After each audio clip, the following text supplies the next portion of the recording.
It is September 7th, and welcome to this week's Updates from the Lab. And yeah, so I'm Aaron with the Ministry of Marketing. Today's agenda, Sunny will be giving the updates from the lab.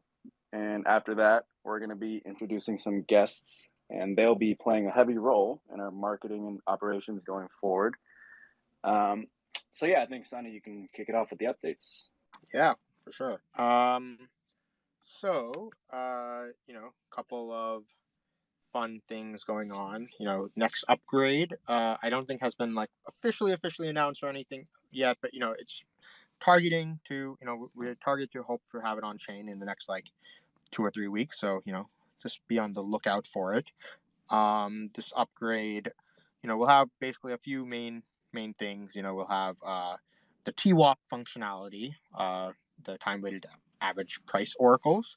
So this will sort of enable a bunch of things. It will provide oracle prices for projects like Mars and Ion and stuff. It will also, be able to allow you to make contracts that can like make their slippage in terms of TWAP. So like, there's a couple of people right now working on cross-chain swaps. So like, what does that mean? That means like, there's contracts on Juno, let's say, that want to swap on Osmosis just because, Osmosis has the highest liquidity. And they could do that, but, they don't know how to set the slippage, right? But what they can do is they can say, hey, we're just going to set the slippage at 1% off of the TWAP, off of the 5-minute TWAP price. And by doing that, they can, do these cross-chain swaps without worrying about being front run or anything like that. So that's pretty exciting there that we'll be able to start doing that soon. And people are going to be able to start building this out. And I know a lot of people are like sort of needing this, also like Cato and as well. So that will hopefully enable a lot of things.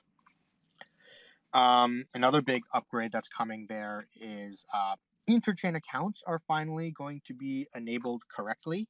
So, Interchain accounts were originally supposed to be added in the V10 upgrade, but something about it was just not sort of enabled correctly. And so we're finally just, doing that properly this time, and that's going to help with a lot of new people, a lot of projects as well. So we'll have, Quasar will be able to start using it.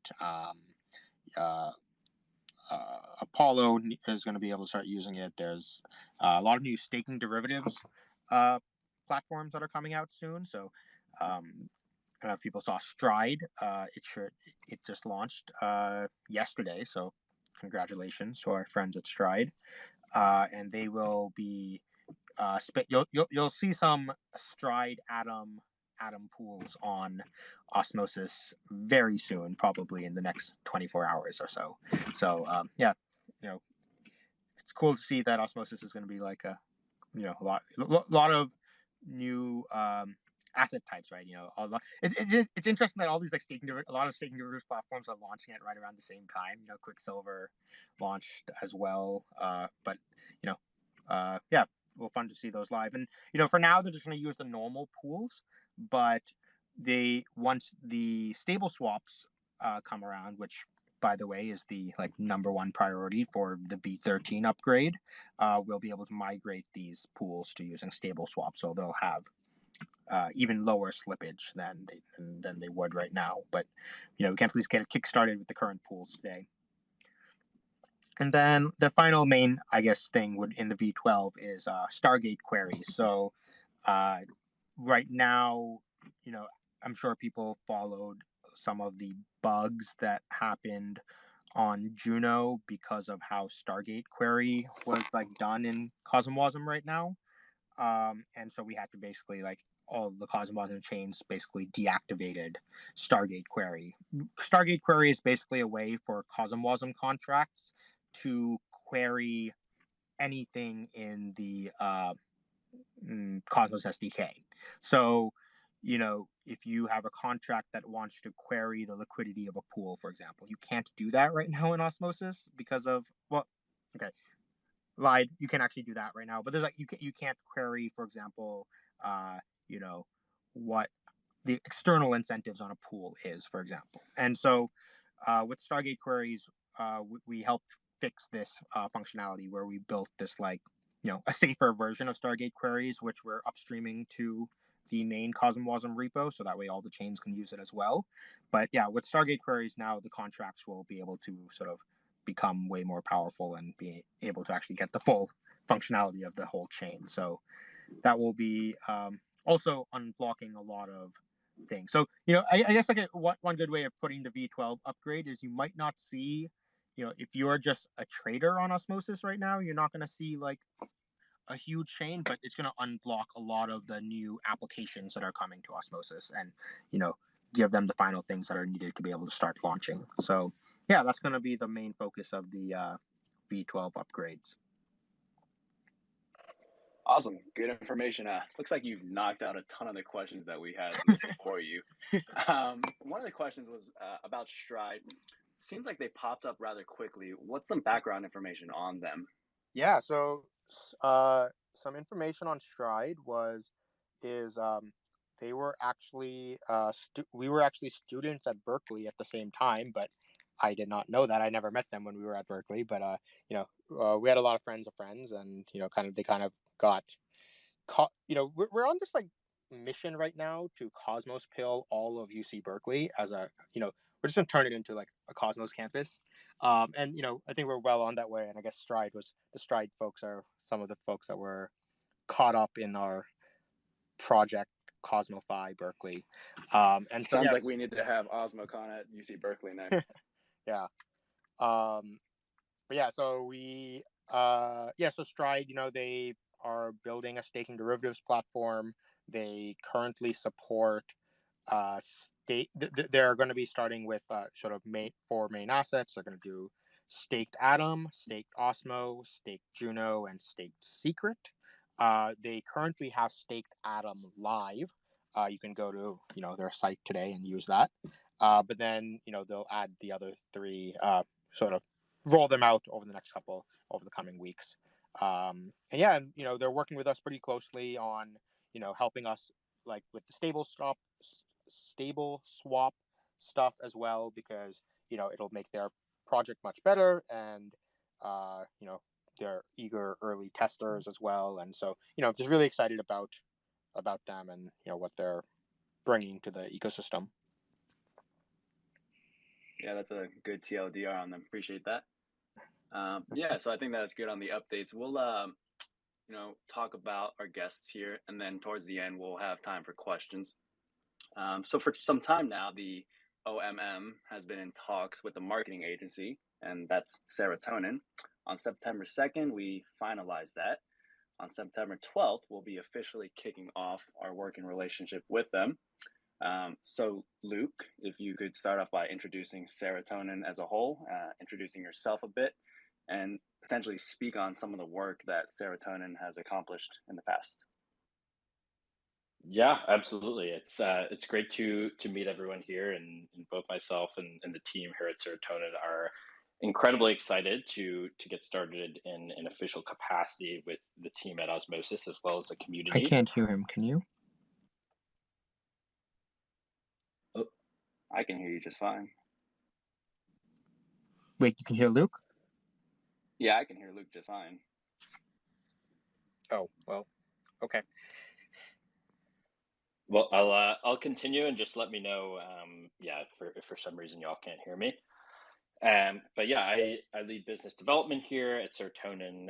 Been at the company a little bit over a year. We've been around for, I believe, 2.5 years now. We're founded by Amanda Cassett, who was previously CMO at Consensus, doing a lot of the early marketing work for Ethereum, as well as bringing a lot of that core team over to start Serotonin. In terms of how we operate, we're really a fully integrated marketing team and operate across marketing strategy and branding, PR and earned media, working really closely with a lot of the crypto publications as well as tier one media publications, everything written content. So think blogs, website copy, social posts. We handle on the social media side.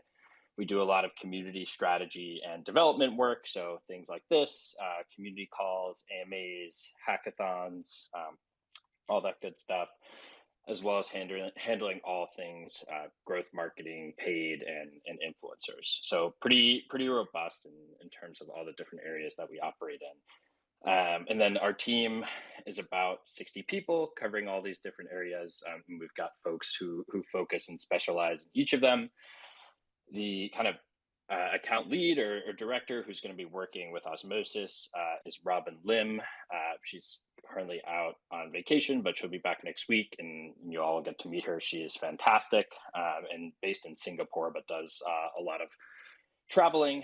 And then, just in terms of markets, we primarily cover U.S., the Americas, Europe, Southeast Asia, but do touch some other markets as well. In terms of like some of the work we've done in the past, we've worked with at least 50 protocols and projects across the space. Ones like Polygon, helping with their brand and messaging work. Sotheby's, who we help bring into Web3 with the Sotheby's Metaverse and doing the full marketing around that launch, which has been quite successful for a 300-year-old auction house, getting them to move into the Web3 space last year. We do all the PR for Decentraland and work really closely with that team. Protocol Labs, we've been working with for a very long time, a lot on the content side and the blog. And then Quasar, who we started working with a few months ago, who you all might be quite familiar with in the Cosmos ecosystem on all the marketing around their launch, their fundraise announcement, and continuing to work very closely with that team, and excited to see some of the synergy we can build between them and you all at Osmosis. So I'll pause there. I know that was a lot to take in terms of Serotonin, who we are and what we do, but I know we'll be taking some questions from the team at the end. So yeah, let's give Elisa a chance to speak about herself. Happy to. Hi, everyone. I work with Luke and all of the team at Serotonin. Really excited to be working now with Osmosis. I'm a huge fan and have been using it for a while. And yeah, my background is in fintech marketing and crypto. I've been in the industry for a long time, since 2017 when I started at Consensus, and a lot of our team has been as well. Yeah, just really excited to meet all of you and get deeper in touch with the Osmosis community. Awesome. Yeah, we're glad to have you. And we've been working so long on getting this contract finalized. We're just excited to get these operations going. Same. Yeah, so I believe Toggle can hop on and toss in some questions that he has prepared. And then after Toggle speaks, after you speak, Toggle, then we can take some questions from the audience. Yeah, perfect. Hi. If you don't know me, hi, I'm Tog. Part of the community.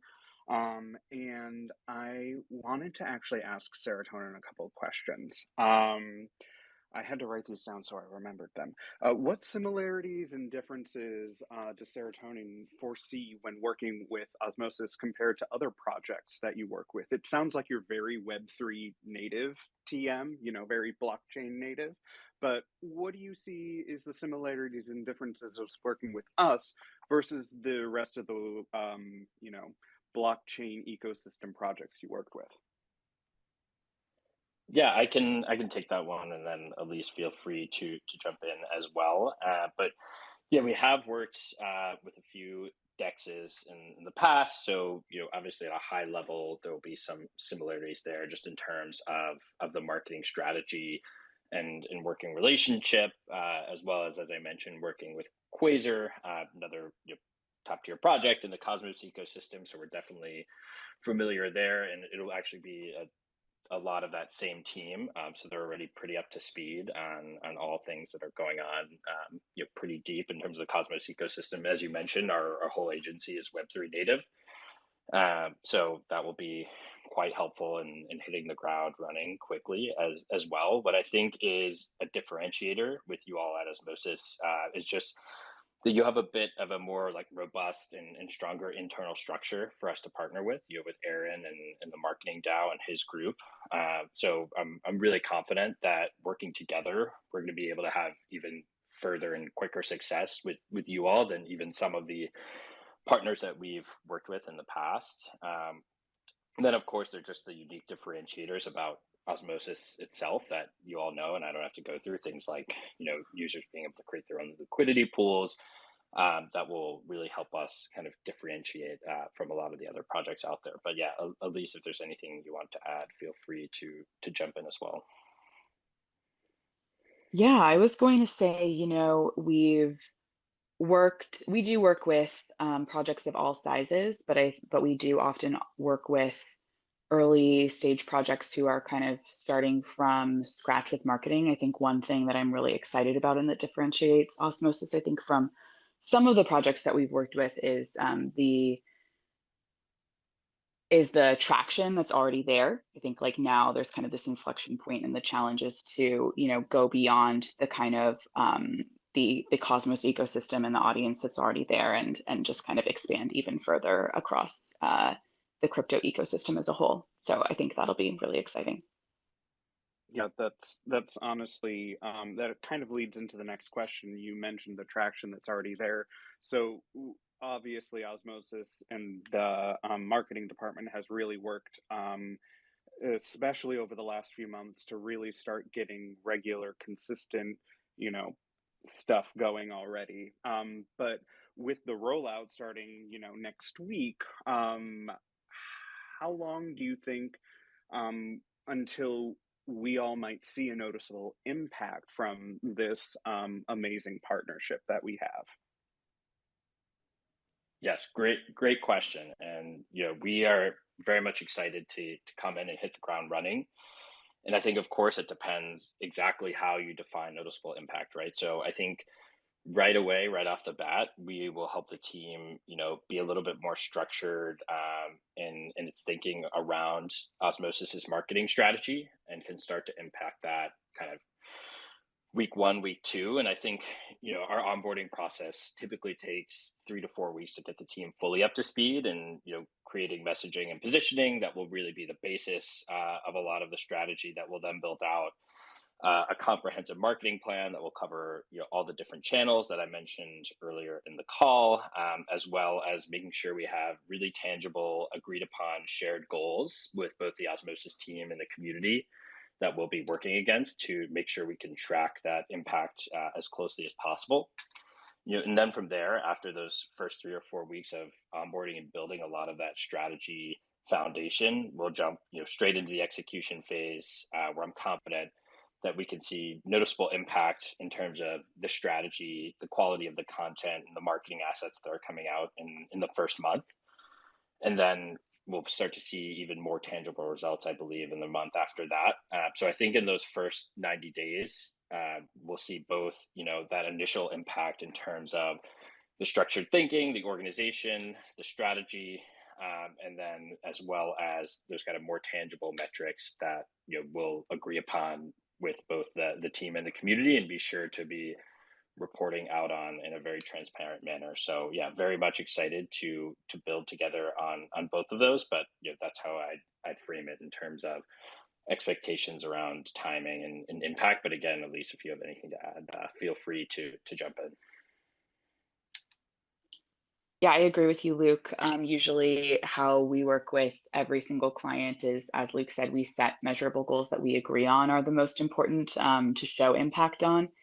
And usually we do review them on a very regular basis, but usually around 90 days in is when we kind of have that first touch point of like, okay, how have we fully performed? And by then we should be seeing definitely some clear impact. That's absolutely amazing. I actually have a quick question about, those, I won't call it a performance review, because who wants to hear that? But, how about like, what are some of the metrics to go off of that you would find most useful in determining impact?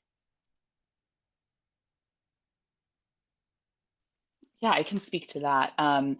So that will, to some degree, depend a little bit on the underlying business goals of different projects, right? And so I think, we'll set them a little bit later specifically, but I would say we set a lot of goals around growth and engagement on community and social channels. And then we do kind of, as you said, almost a performance review at the 90 days, but we do a monthly check-in as well. And we're looking at them every single week. It helps us understand how are different tweets performing, et cetera. We'll often and then of course the engagement metrics for community can be really, really important and really helpful to just like understand how different community campaigns are really helping people to feel like they can interact, like feel included, feel a part of the community, and how much people really are communicating there. And other thing that we set a lot is around media mentions. And I think that will be a big one here. I think there's awesome opportunities to just expand the thought leadership and brand awareness and reach of Osmosis, and kind of, turn different spokespeople, allow them to speak, more broadly on more subjects in different places and different publications. And we'll also do goals around, earned speaking opportunities and things like that. Those are some really common ones. And then of course we'll do things like actual product usage, and usually we'll uh, look at that as people coming through the actual user interface, to try to kind of correlate a little bit better to the actual marketing efforts. Amazing. Thank you so much. Awesome. I think we can take some questions from the audience then. I know I already have one that was asked for me to toss on. And just actually for Sunny. One of our community members from the OSL actually asked, will trading fees from Orderbooks go to Osmo stakers? And will that also apply to superfluid staked Osmosis? And how will those be paid out? Yeah, so trading fees would still work similarly as in it is today, where we can fees will go to the market makers, like to the liquidity providers and the makers basically, who are providing liquidity for the orders that get filled. But the idea of like fees going to stakers, that's something that can happen today. It just requires a governance proposal. Like, I think if Osmosis stakers really want to start charging a couple bips fee on uh you know on transaction volume, on trade volumes, that's something that can be done. And I think order books make it a little bit better, because today, with the way AMMs are done, there's just like, the impermanence loss is like much higher, and so the fees have, the LP fees are like quite high in order to offset that impermanence loss.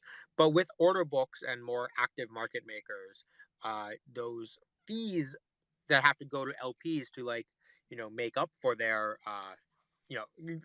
can go down, and that means it's more feasible for like Osmo stakers to start charging a little bit of a protocol fee, because the LP fees can go down. So I have actually a technical question then, because from what I know of Osmosis, the chain and everything, currently the parameter set up for LP pools that we have, balancer pools, essentially doesn't give you the option. Is that parameter somewhere else, like in the lockup module, or in one of the other customly written modules? Which parameter? To move, the LP fees, or the potential order book fees, to, let's say, staking, the staking pool, as opposed to the community pool. Yeah, so this would be it would probably, it does require a code change, because like the code to have a protocol fee isn't there right now. But you know if governance makes a signaling proposal that this is a feature that, similar to past features, like the lower swap fees for Osmo routed trades and stuff. So, if governance makes a signaling proposal that they want to see this implemented, we'll, the dev team will add it.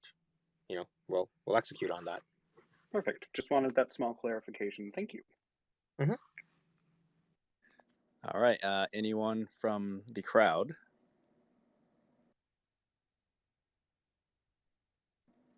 I'm not sure if the name will pop up a little hand or anything because I'm not seeing anything on my end. If we don't have any further questions, we can end the updates here. I have a just couple things I wanted to share was, a couple more things is, speaking of order books, we talked. Oh, hello. Oh, speaking of order books, the Osmosis dev team is, conducting some user research on, trying to understand what kinds of things people like about trading on order books, whether it's on centralized exchanges or, other dexes that also may have order books. And, just want to get some feedback from people of like, hey, what works well, what doesn't work well, what's confusing, what would you wish was better in centralized exchanges? And so if you are interested in doing a, user interview session with our design team, please go ahead. I know I just linked a tweet in the updates. Fill out the form that's in that tweet, and our team will reach out to you. So yeah, and then one other thing I wanted to highlight was people can, if you go on Commonwealth right now, you'll see that there's a proposal from Axelar that they just put up for a loan swap. So, Axelar is obviously a very important partner to Osmosis. We are going to be having our native bridge integration live this week for sure. Like, it's basically in the staging QA process now. But yeah, so they're finally going to be launching their token publicly, and obviously, given the close partnership, they want to make sure Osmosis is the place to do where the token is initially available. And so they're requesting a $1 million loan swap of Osmo for Axel token. So basically, it's similar to the Stargaze loan swap that was done, a few months ago. But basically, what will happen is the Axelar Foundation will borrow $1 million worth of Osmo from the Osmosis community pool. And the thing is, they don't know how to return $1 million of Axel yet, because Axel doesn't have a price yet. It's not publicly listed anywhere. So what they'll do is they will return $1 million worth of Axel like 1 month from now, and based off of some TWAP price. So that way, it gives them time for the market to settle and figure out the price of Axel. And so basically, the Osmosis community pool is basically effectively getting to do a swap of $1 million of Osmo for $1 million of Axel token.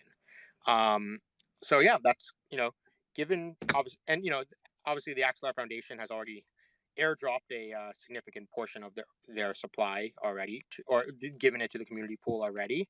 But I think this is a nice way to help, an important partner project to be able to bootstrap their liquidity as well as, support them. So yeah, check out that governance proposal. It's on Commonwealth right now, and I think the plan is to launch sometime at the end of September. Okay, great. We've got Antoine who has a question. Hello, everybody. Good morning, good afternoon. Guys, I want to ask something, but the last update about Axelar is a big one. Good job, guys, because Axelar has do a great job for every user that wants to bring some assets from other chains. So really nice support from you and each chains with each other. I wanted to ask about the OSMO collection, the customized collection NFTs that Osmo was planning to launch. If you have any update about that, because we love NFTs. Yes, we are still working away at it. We are, we have a whole like sub team focused on this right now, and it's taking a little bit longer than expected because we are trying to make it like really fun, and there's a lot of cool features that are added into it. So, I don't have an exact timeline right now for you, but it'll be really cool when it launches, and it'll be well worth the wait.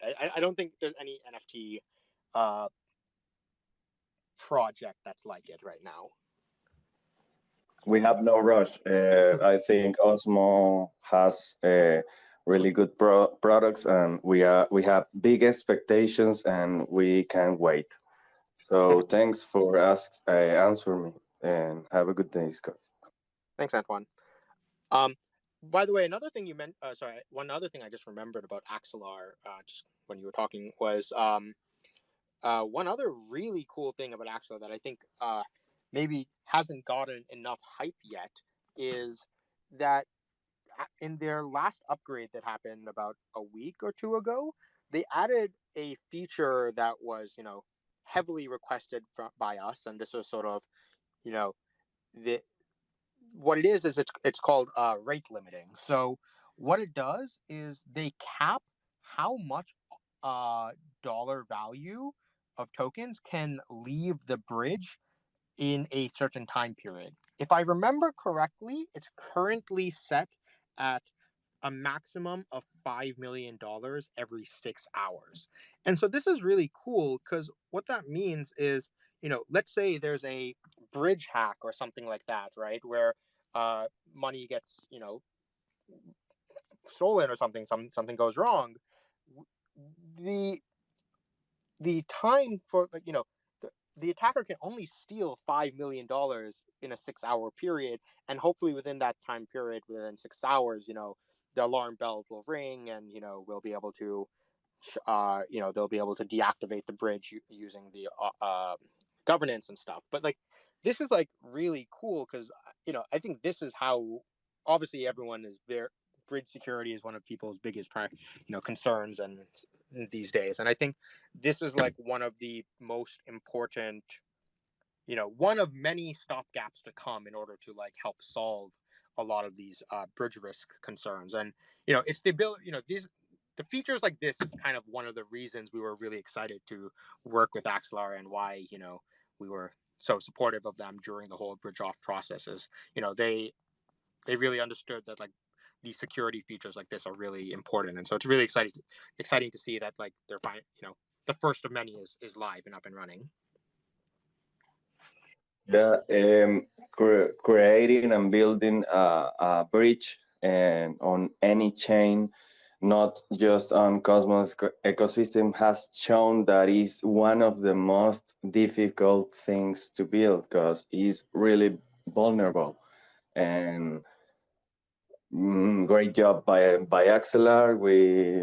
We are secure by now, and they are creating features to keep that system without hacks and bugs or glitches. So thanks by the info, and that's it. I'm gonna take the mic out.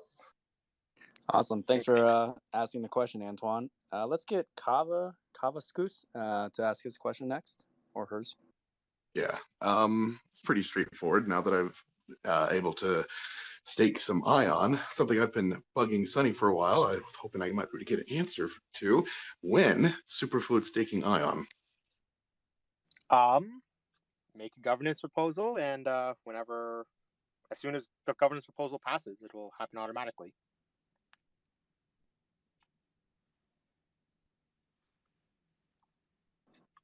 I really hated it. I was expecting that answer, but I figured I'd ask anyways. I was hoping somebody could throw something up so I can vote on it.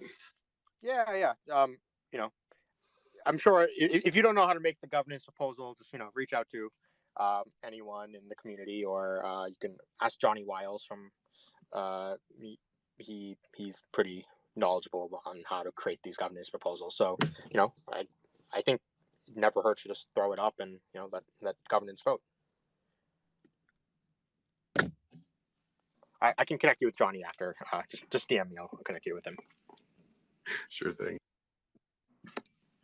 That was pretty much it. I came in a little late, but that's like the one thing that's been eating away at me for a good minute, because it's like the second native asset, and it just seemed I'm kind of surprised that it is going to require governance proposal now, when superfluid staking was first enabled. I half expected it to be the first pool to be enabled instead of Atom. Yeah. It was. I mean, part of it has to do with the amount of liquidity. But yeah, I think it's definitely time to can start enabling it now. And in general, one thing you mentioned was just the staking page is up now. So if folks want to go check out ion.wtf is the website, and you can from there you can actually stake your ion. And right now, note by staking, there's no APR or anything like that. You're not getting anything from staking, but what you're getting is governance rights. And so there are a number of governance proposals, I'm sure, coming down the pipeline from a variety of people to the Ion DAO. So if you want to, now that the voting system is live, there's a lot of decisions to start making. So if people want to start staking, so that way we can get some of these proposals up and running and start voting on them. I know I've already staked my Ion. Awesome, great. Thanks for asking that question, Kava. I think we've got Cryptex, correct? You want to ask your question? What's going on, guys? I don't have a question. I just tuned in to follow my investments. This is one of them. I love Osmosis. I'm glad to be here. Well, we're glad you're here. All right. Well, thanks for that short bit. Back at Toggle then has a question, I believe. Yes, sorry. Someone's having issues with Twitter, so they're sending me questions to ask. This one's for Sunny, again, about order books and fees. What's the justification for allocating fees to the maker versus to Osmos stakers? Makers normally pay fees in order book environments. So just a little question there.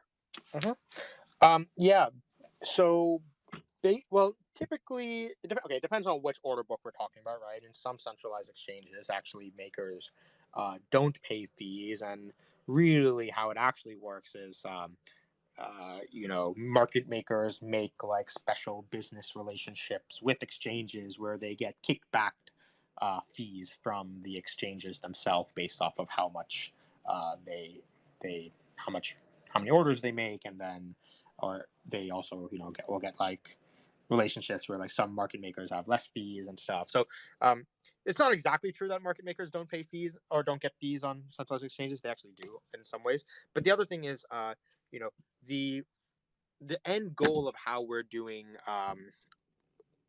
order books on Osmosis is not actually a pure central limit order book. It's I think how I've described it before is it's almost a cross between Uniswap v3 and a CLOB central limit order book.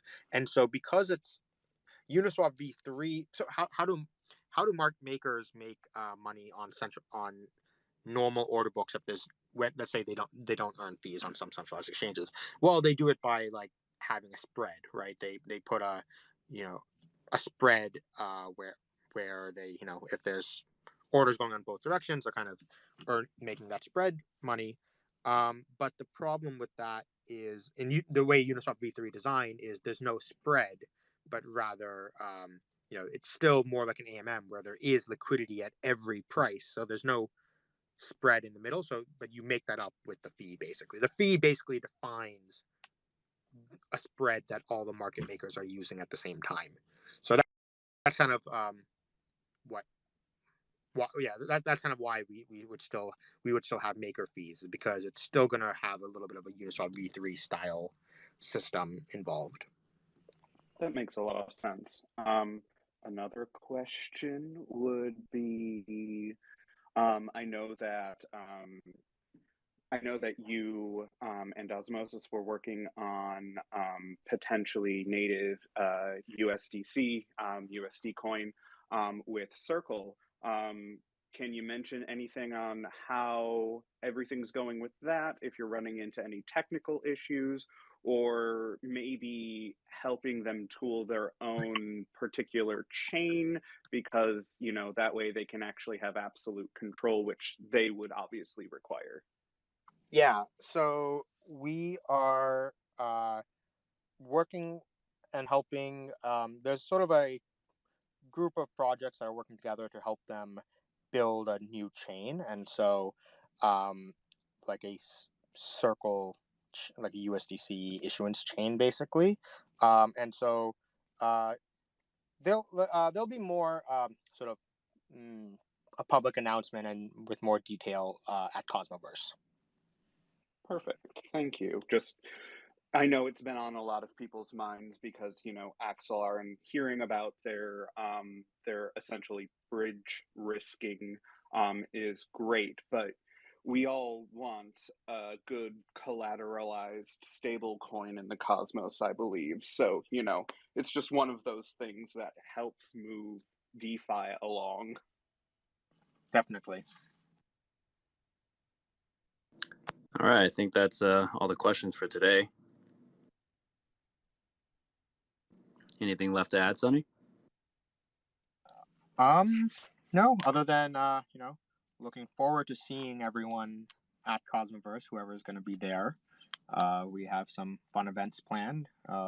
We are throwing a joint party with the Mars team. It's going to be, cool. Mars will be launching very soon as well, so it's going to be cool, place to, have these two communities sort of mingle. And then there's also HackWasm, which is a CosmWasm hackathon that we're co-sponsoring with Stargaze and Juno. So that will be happening the weekend right after Cosmoverse, also in Medellin. So if you weren't already excited to go to Cosmoverse, maybe this will be the tipping point and you want to go book your tickets soon. So see whoever will be there. See you there. Awesome. Yep. And we'll have more information out about the Mars party and HackWasm for the community to see. We'll be posting that on Twitter as well. Word. Thank you. All right. Thanks for tuning in, guys.